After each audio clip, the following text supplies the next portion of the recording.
Yo, what's good? I'm back. I'm on here. I wanted to talk about the situation with Akai and Native Instruments. We all saw it yesterday for those of us who've been following music technology.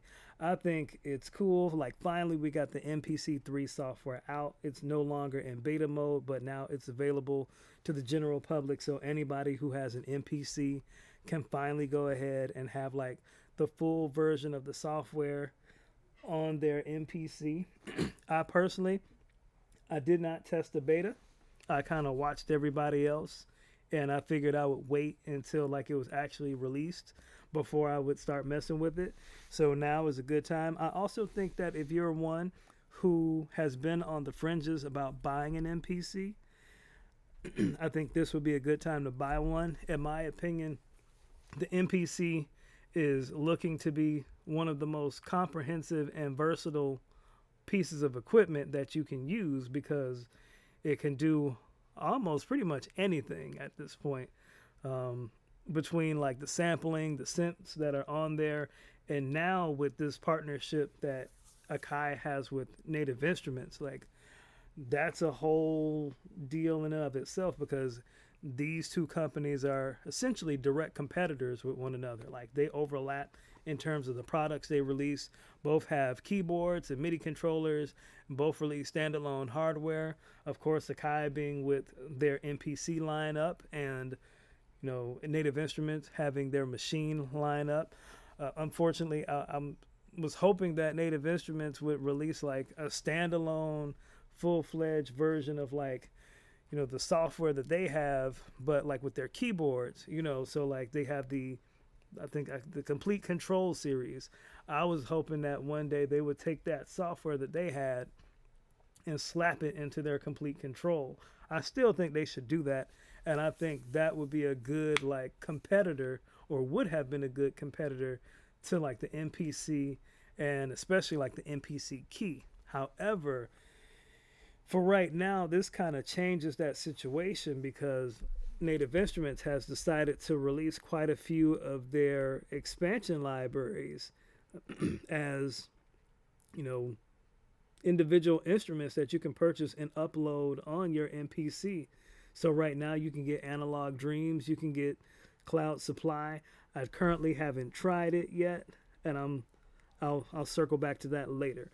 I have not tried it on the MPC yet. I have watched a few videos, and I'm thoroughly impressed that they were able to put like the full versions of these products, if you will, like in the Akai ecosystem. And it makes sense in terms of like I like how they put everything out. Like, no, you don't get like full-fledged contact, but you get this library that's been formatted in a way that'll work for the MPC. And it seems like it's going to do a good job of taking advantage of the hardware capabilities of the MPC, especially when you think about the ability for disk streaming and the ability to like layer your samples with up to 7 layers of velocity. So that's a lot when you're talking about programming and articulation, for different sounds. That's great. On the other hand, it does make me wonder, like, what was Native Instruments, what is their motive besides, like, obviously, like, hey, we want to get some money. And so if you can't beat them, partner up with them and let's do a thing. And it looks like, not looks like, apparently they're very much doing the thing, right? They're partnered up. You can, if you have some of the Akai keyboards, the MIDI controllers, you can take advantage of some of the software that's available to Native Instruments for free, which is wild to think about. I almost wish I had got like an Akai keyboard, like one of those MIDI controllers, just to have like some of that software for free. But it is what it is. I think it's great for the folks who have those MIDI controllers and maybe looking to expand their sound palette. I think that's great. And for $30, I think that's what it is. The cost for like these libraries to put on your MPC, at least individually. I'm not complaining.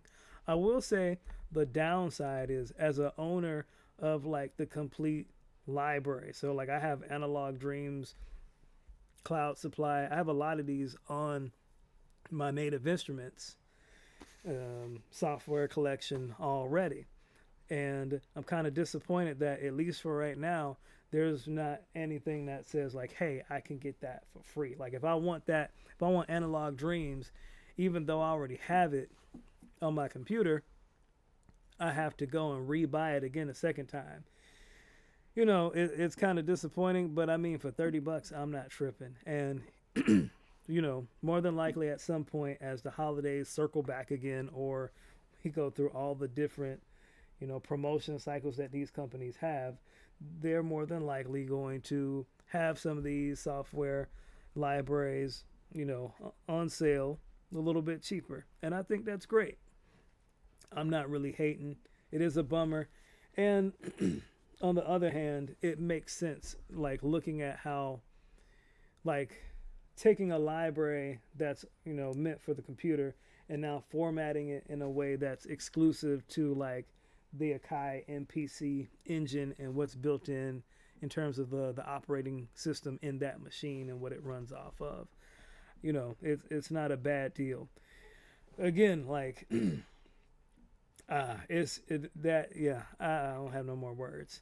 It's just interesting to see like how this has panned out already. I never would have thought that these two companies would have come together and have, some sort of collaboration to, make some money. And it's a good thing. Like for Akai, it does make me wonder, like, where does it leave machine users, and like what's the plan for Native Instruments, like long term? Is this something as simple as we're going to share some libraries and we're going to do a thing to kind of like, hey, boost our product and get folks to come over to our side? Or is Native Instruments kind of throwing in a towel on the hardware side of things and saying we're going to focus more on the software, which maybe I'll discuss that in another video. It is interesting to look at how Native Instruments over the years has kind of changed up their software.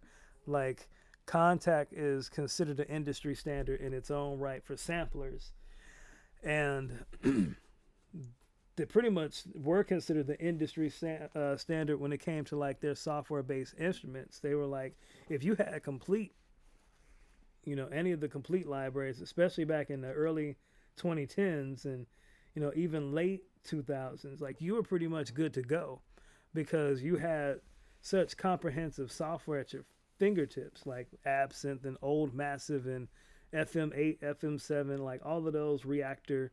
Like those are very powerful libraries that can do a lot. They still can. But you really don't see the same type of innovation coming from them in that regards like you used to. You don't see you don't see libraries like Razor anymore. Like that's no longer a thing. It's still available for Reactor, but in terms of like that same approach to synthesis and sound design, pardon me, you don't see it the same way anymore from Native Instruments. On the other hand, you do see other companies like Akai through sub companies like Air Music Software. Like they got these plugins that they're making, new wavetable synths, new emulations of old hardware that they're bringing out to the public and releasing.